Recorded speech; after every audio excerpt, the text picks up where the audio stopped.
Hi guys, and welcome back to part 3 of UK geographical issues, and we're going to be looking at the UK's human landscape, and this is part 1. There'll be part 2 afterwards, and I'm just going to run through the main kind of key terms and that there. I'm just going to hold this up in case you want to kind of take a picture of it. We'll put it on Insta a little bit later.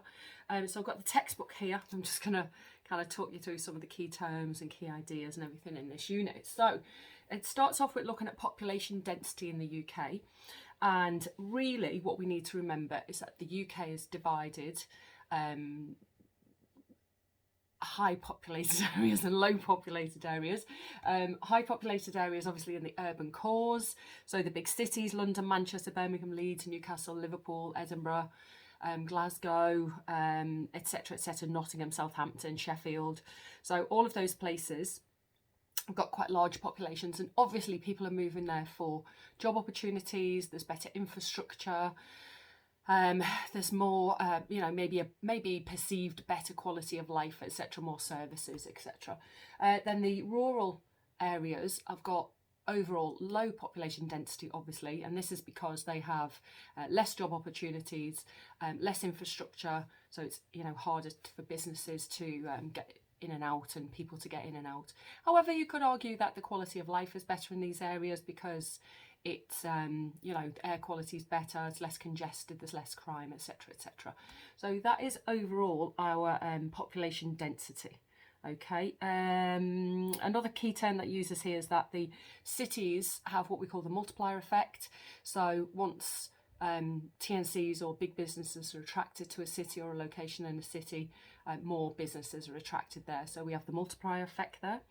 And economic activity in the past anyway was in the north, so what the textbook calls the northern powerhouse, and it's got the potential to drive the economy of Northern England, and this is why HS2 is underway to be built, so that you've got those connections from London, and you can kind of decentralise a lot of things that are happening there, which we'll get to a bit later on. So change in population due to migration. Let's just flip this book over.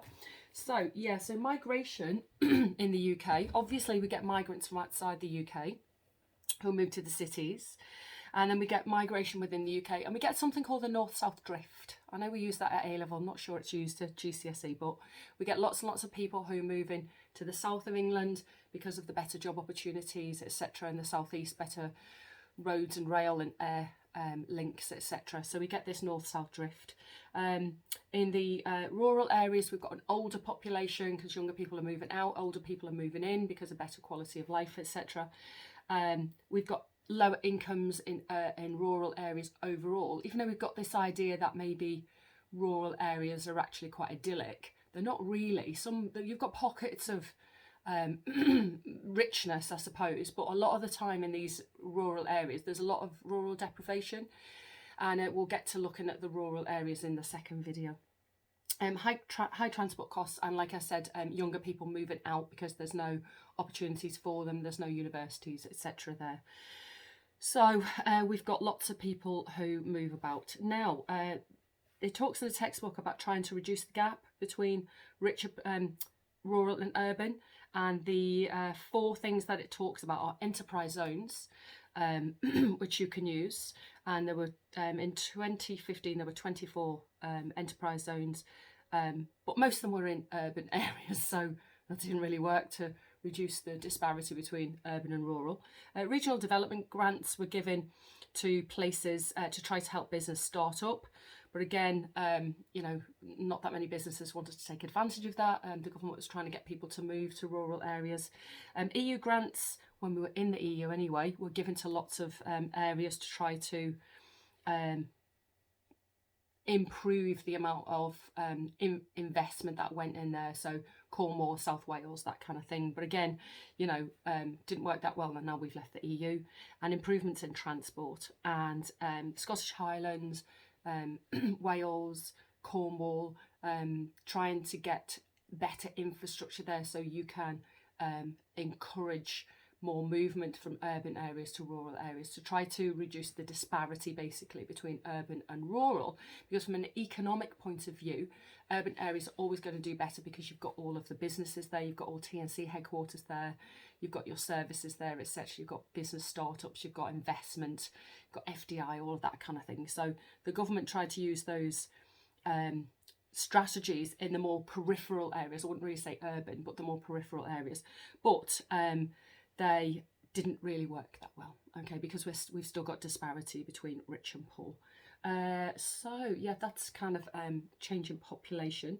So like I said, migration, we've got out migration from rural areas to urban areas, and that north-south drift, and then younger people leaving urban areas, leaving rural areas for urban areas because they want better quality of life. Okay, right, let's have a little look. So, right, so the impacts of migration before we move on to looking at the old economy. So when we've got migration, quite often it's younger people who are migrating to urban areas, and because of that you end up getting higher fertility rates. So quite often urban areas have younger population structures, and so that's the impact of migration. If you've got migration from abroad, again, there'll be younger people migrating, you know, between 20 and 40 because they want job opportunities. And again, that will increase fertility rates as those, you know, that's the part of the demographic that will have children or more children.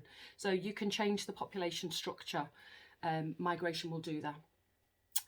So that's the impact. So also we've got to remember that the UK is a very multicultural country, because of our kind of post-1950s migration policies, which encourage people from the colonies, from, you know, India, Bangladesh, the Caribbean islands, etc.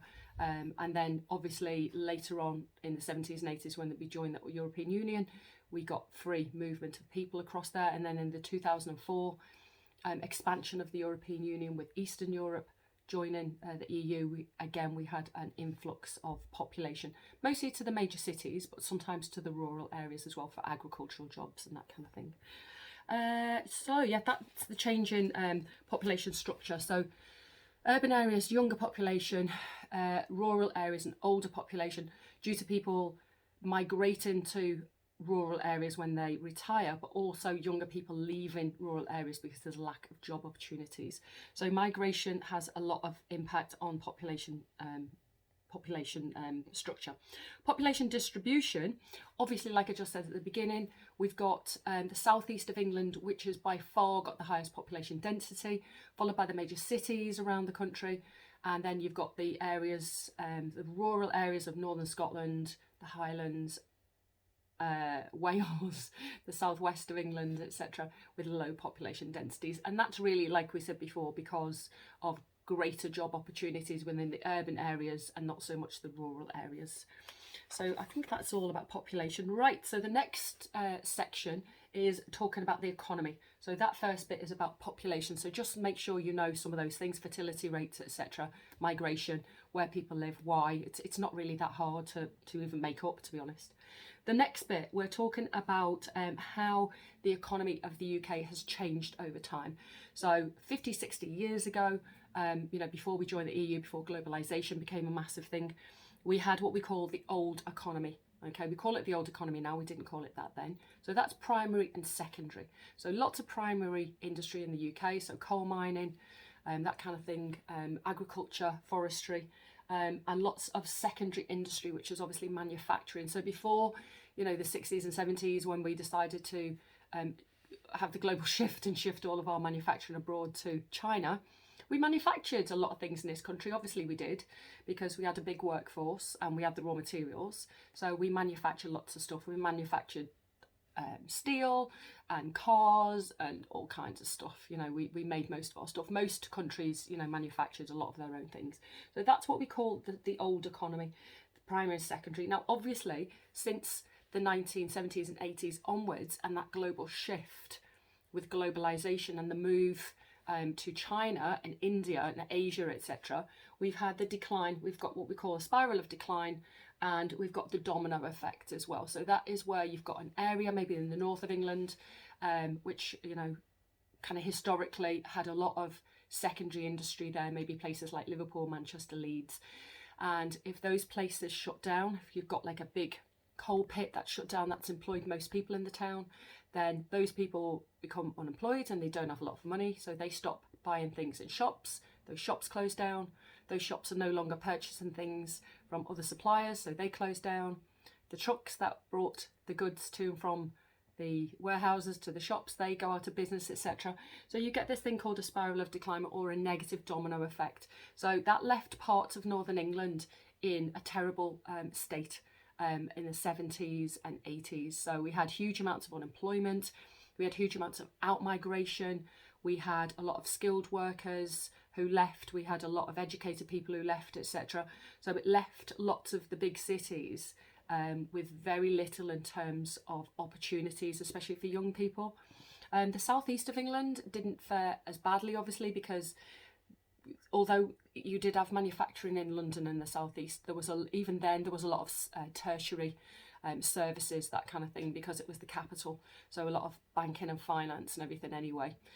So it wasn't hit quite as badly, and then it also could recover quicker as well, because that's where the investment was post the global shift.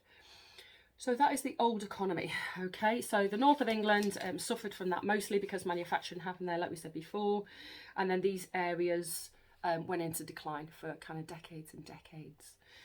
So that is the old economy. Okay, so then we've got the rise of the new economy. So we've got the new economy. Now the new economy is tertiary and quaternary. So we've got two types of tertiary, really. We've got the knowledge economy and the new economy. So that's the knowledge economy is obviously higher paid, higher skilled, better educated people do that, etc. So that'd be people working in finance and banking, IT, that kind of thing.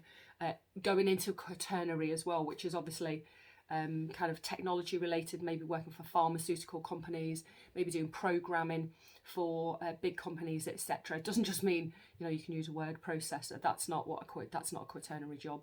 Quaternary job will be somebody who can do programming for something, or is looking at like those people who developed the stuff for the COVID vaccines and that kind of thing. That will be quaternary. And then the new economy was tertiary, so people working in services, lower skilled, but better pay obviously than secondary, but not as you don't need to be as educated and you don't need to be as skilled as you do if you work in the quaternary or the knowledge economy. So obviously this is lots of this happening in London, especially in Canary Wharf, where we've got all the banks and the headquarters and financial institutions, etc. So the southeast of England, sorry, that's my dog. I don't know, I'm going to pause there. I'll pause it a second.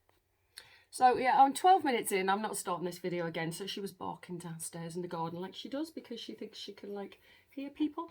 Anyway, where were we up to? So yeah, we were talking about the rise of the new economy and tertiary and quaternary. So most of that is happening in London and the southeast. Teleworkers, people working in call centres, that kind of thing. And it's also one of the other key terms that it uses is footloose. So footloose means really that you can have a business anywhere because you're really reliant on the internet and phones and things like that. So a lot of this new economy is what we call footloose. So you can have it anywhere that you want.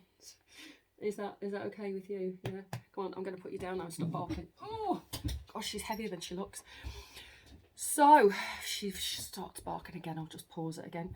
So yeah, that's it. So that's what we've got, that new economy. Okay, so make sure you know the reasons why the old economy stopped and the reasons why the new economy kind of diversified. So getting into this in a little bit more detail, but during the 1980s, the UK underwent through globalisation, etc., underwent a big change because the government decided that it would allow FDI. So it had something called liberalisation. So we had an open door policy where we allowed kind of banks and big TNCs to come in and take over what were state-run institutions, and that was allowed. And so we had huge amounts of FDI into the UK, because you can still have FDI into richer countries. It's not just poorer countries, or rich countries putting FDI into poorer countries. So that's kind of what happened in the UK. And as a consequence, we had a huge boom in kind of tertiary and quaternary jobs. So that is the new economy. Right, so let's have a look. The next thing is this bit on globalisation, TNCs, FDI and privatisation. So I've just kind of talked a little bit about privatisation. So like we said, in the 1980s onwards, we became more global. We had IT, we had the internet, we had telephones, we had FaceTime, we could send money through banking, internet banking. People could move around really quickly. We had containerisation, which means that we had those massive container ships, which could have, you know, loads and loads of goods on them moving across the world. Not that fast, but it could move, it could shift a lot of stuff. So that's when globalization happened. So although we also had the global shift where we put our manufacturing into China, we also, because of our open door policy, we had a lot of TNCs coming to the UK. So you might be asked a question about TNCs and privatisation, because paper one, they asked weird questions, I thought, for the 8 markers. So I'm thinking here, maybe we might get an 8 marker here about the impacts of globalisation to the UK economy. Maybe, because, you know, I don't really know really, but, you know, it could be. So TNCs, globalisation and FDI, they bring positive... I don't know what the dog's doing now. They bring positive economic growth because they bring investment, they bring job opportunities, they bring higher wages to people, etc. So that's a really positive thing.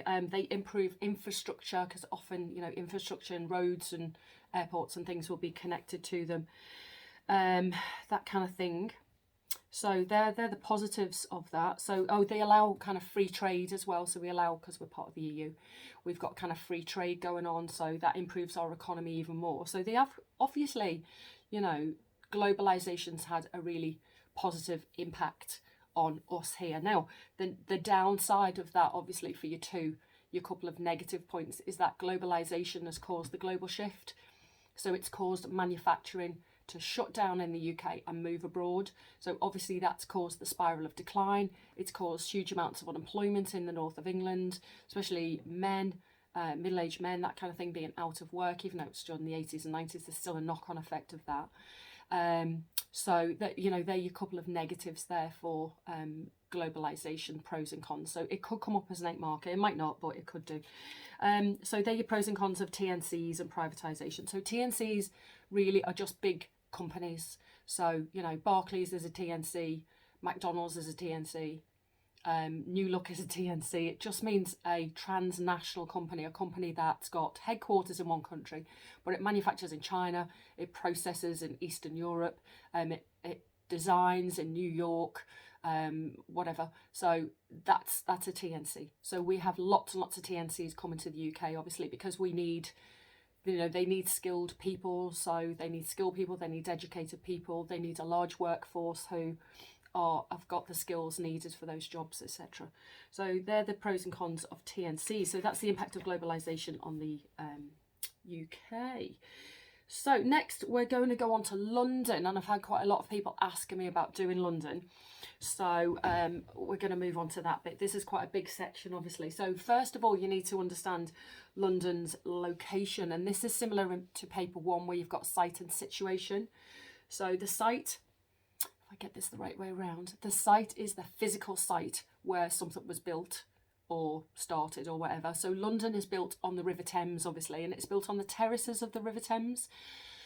So it's a strategic point, obviously, because it's not right at the mouth of the Thames, but it's close enough that it can use the Thames for trade, obviously, because the Thames is a big river. So the site of London is a positive one because it's on a river, and then you can get goods in and out, essentially. The situation is where it is in connection to other places. So it's in the southeast of England. It is very close to Europe, obviously. It's on flat land, which would be the site, actually. So the site is flat land. But the situation being close to Europe means that we can get trains backwards and forwards, etc. So it's a very central location, really, London. And it's obviously quite close to Paris and close to some of the other European cities in kind of little kind of triangle or whatever. So it's good for investment, etc. And you can get here quite easily. Got lots of airports, that kind of thing. So we've got lots of rail services here. We've got lots of airports. We've got lots of motorways, etc. So it's very, very accessible, London. Okay, and it's evolved because of that, really. So London's also got huge amounts of cultural diversity, as I said before. It's obviously the city and a capital, so it's always attracted lots and lots of migrants from all over the world. Those migrants are two types of migrants. If we remember, we can have low-skilled migrants who are doing work, working in shops and offices and cleaners and bin lorry drivers and things like that, so quite low-skilled. And then you've got elite migrants who tend to be from kind of like America and Russia and places like that, and they will be taking those quaternary jobs. But London will attract all types of migrants because you need all types of jobs in that city. You need to keep a TNC headquarter going. You need to have people doing the programming, people doing the financial stuff, but you also need to have people who are working in reception and cleaning and catering and things like that. So London's got lots and lots of cultural diversity because of that. So like we said before, it's got huge amounts of connectivity regionally and internationally as well. So London's structure, just very quickly now, the structure, just remember your 4 zones. We've got the CBD, which is mostly commercial and retail. So that's the centre of the city. That's London CBD. It's very densely built up. It's got very high land value and not an awful lot of land. So that's why we build up rather than out. So there's not an awful lot of land there. So the land price is very, very high within the CBD. Then we've got the inner city, which is mixed, really, isn't it? The inner city historically was where the kind of factories used to be and the manufacturing used to be, and then therefore where the houses of the people who worked in the factories, the terraced housing and stuff like that. So from a historical point of view, it's quite a poor area of the city. It also is the area where many of the migrants moved to because, the accommodation was cheaper, even though it was very small, but it's cheaper. And that's where a lot of the jobs were that the people were taken up during the 50s and 60s, etc., when England had that kind of more open door policy to the colonies. But however, since then, we've had a lot of regeneration in those areas. So we'll often have very rich areas right next to very poor areas. And anybody who knows London and Canary Wharf will know that you've got Canary Wharf, but then right next to Canary Wharf, which is one of the most affluent places in the world, you've got Poplar and you've got Tower Hamlets, which are arguably some of the most deprived areas in the world as well, within HICs anyway. So that is the inner city. Then you have the suburbs. Okay, so then we've got the suburbs, and that is where obviously we've got more land, we've got larger housing, we've got more open space, that kind of thing. And then the last part to remember is they don't call it the outer suburbs, they call it the rural urban fringe. So the rural urban fringe is exactly what it says it is. So it's where the rural and the urban areas meet. Okay, so that's the areas on the edge of London, where the city meets the countryside, and obviously it's a lot more affluent, the houses are bigger, lots of countryside there, etc. And the environmental quality is higher, whereas obviously the environmental quality is lower within the other places in there. So what I would say here is we're going to have a little look in a bit more detail now at how things kind of change. So like I said, across the city, so like I said before, we've got population structure. So the population structure within the middle of the city, so the inner city, that is a younger population structure, like we said before, because of the fact that you've got migrants moving there. You've also got lots of students in the inner city parts of London, so that drives the average age down. You've got that phenomenon called studentification, which is where students move into an area and they actually make it a lot more affluent, because even though they like moan about being poor and everything, they've actually got quite a lot of money which they can spend. So you get like bars and restaurants and things like that opening. So studentification is actually quite a good thing to happen to a place. So population structure wise, like I said before, we've got ethnic minorities within the inner city, more ethnic minorities within the inner city historically. And that decreases as you move out through the different zones till you get to the rural urban fringe, where you're probably talking about 98-99% white European population there. So ethnicity definitely changes.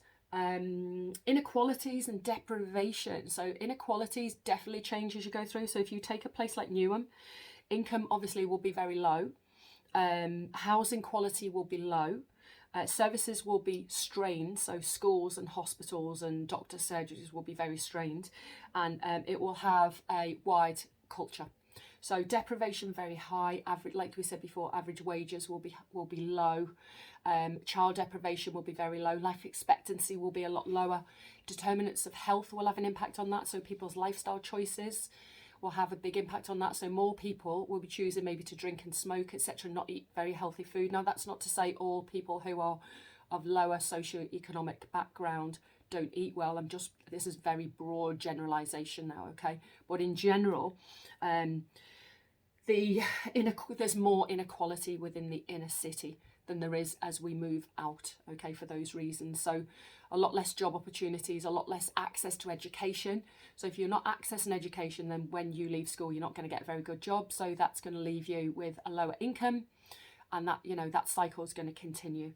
So that's there. So we've got Newham there, and then Richmond, which is our second little bit of case study. That is in the outskirts. Obviously, that's near the rural urban fringe.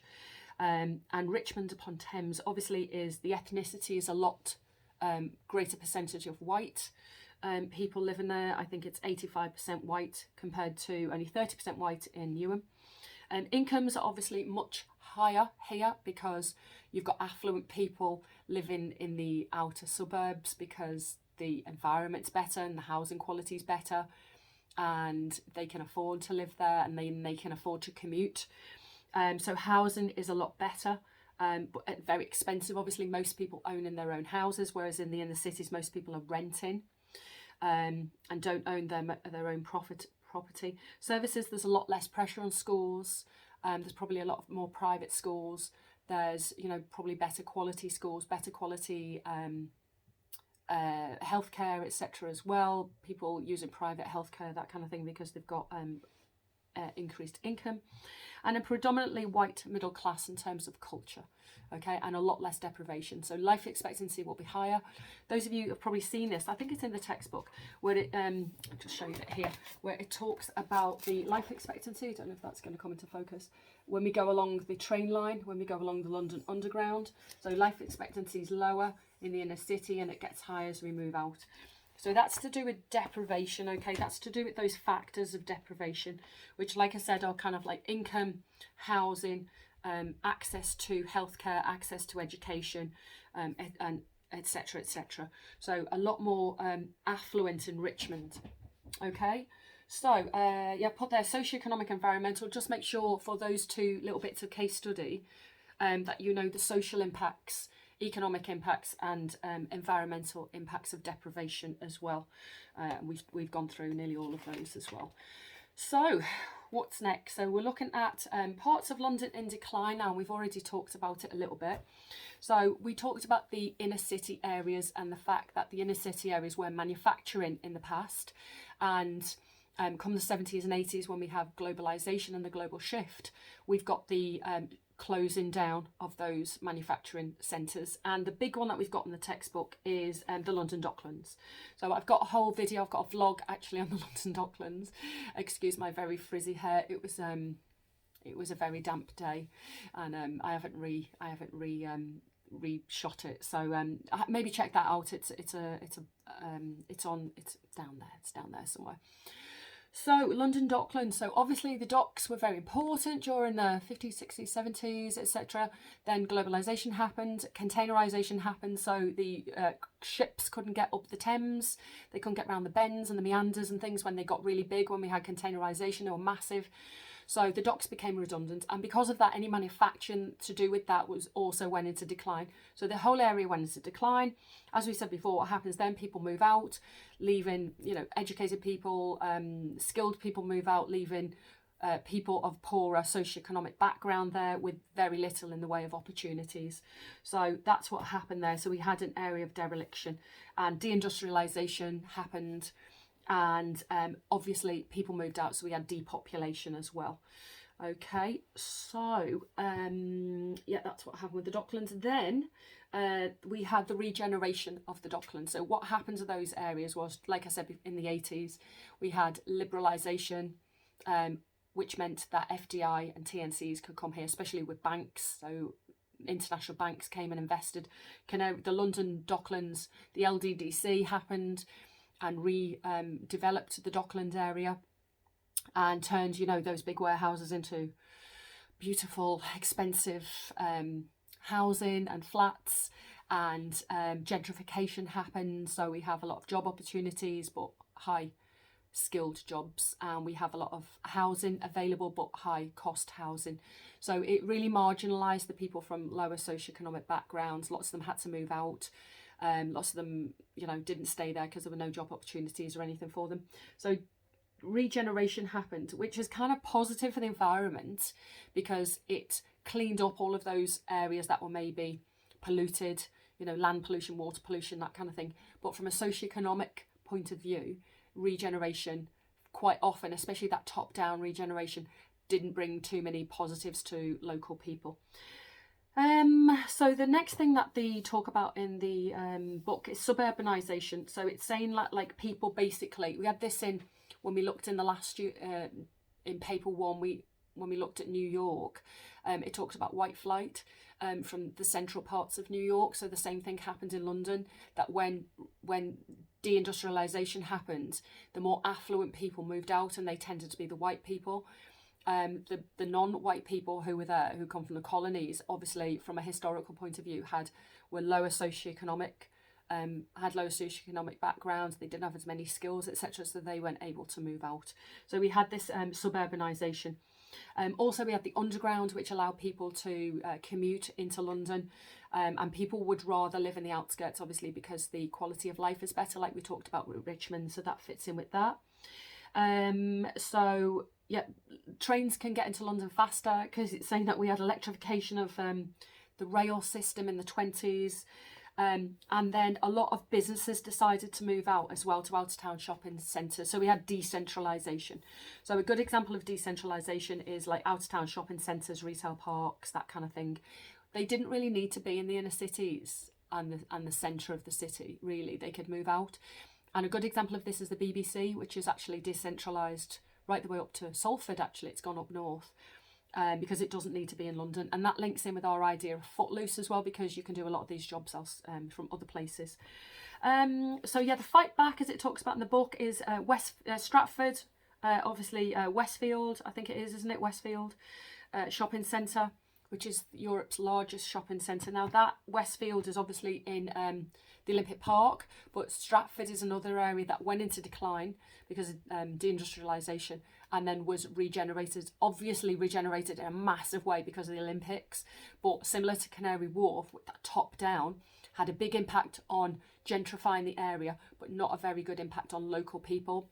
So Newham is the area that's close to Stratford, and that is an area that hasn't been too much, have too much of a positive impact of regeneration.